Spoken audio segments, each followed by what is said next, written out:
So one of the questions we get asked all the time is, how do you measure the impact of learning? And it's a great question, but the problem often with people trying to answer that question, it's a little bit like the joke when someone says, how do you get to London? And you say, well, I wouldn't start from here if I was going to get over there. And what I mean by that is, if you're going to measure learning by what you've already done in the delivery of courses and the delivery of the old way, you're probably not going to find the impact is as great or what you think it's going to be. So what I think we need as an industry is a new mindset and a new metric.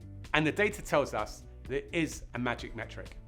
And the magic metric is connected to this language we've used over the years of learning cultures and a push and pull learner. There's this language of push and pull learner is, we want to take our learners from being push learners, the learners that we only learn on a Thursday afternoon, or only learning when I'm told to attend an event or attend a course, to this pull learner. The pull learner is the person who is curious and the pulling learning down and the learning on a frequent basis. Ultimately, push and pull learning and how we measure those two, the old world of measuring learning is about measuring push learning. It's measuring how many people have completed a course. And the impact of that isn't great. The data tells us that really clearly. But when we measure what impact is of a pull learner, that's when it gets really exciting.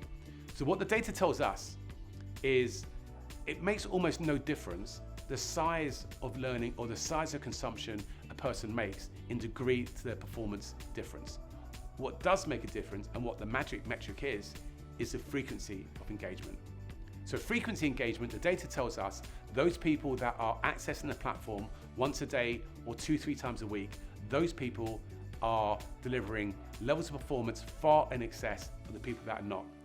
In life, that's a double-digit difference, ranging we've seen from anything from 10% up to 45-50% difference between it.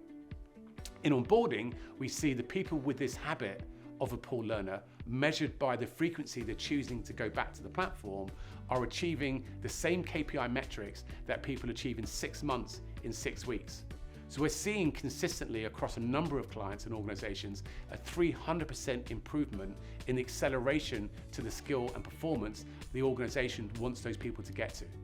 So in essence, we can measure how many pull learners we have, how many people who have the right habits that we need to be defined as this modern learner, and therefore we can measure the continuous learning culture. And we can also connect now, what's really exciting, is the people that have this frequency of engagement and the difference in performance.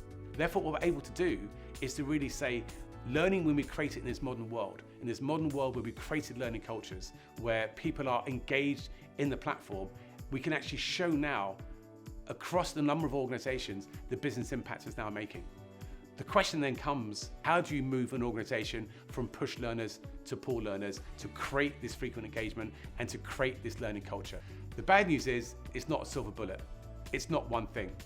The data tells us that actually there's around 10 things that if an organization does, then that's how they shift over time from this push learning environment to a pull learning environment and all the commercial KPI and people benefits that bring.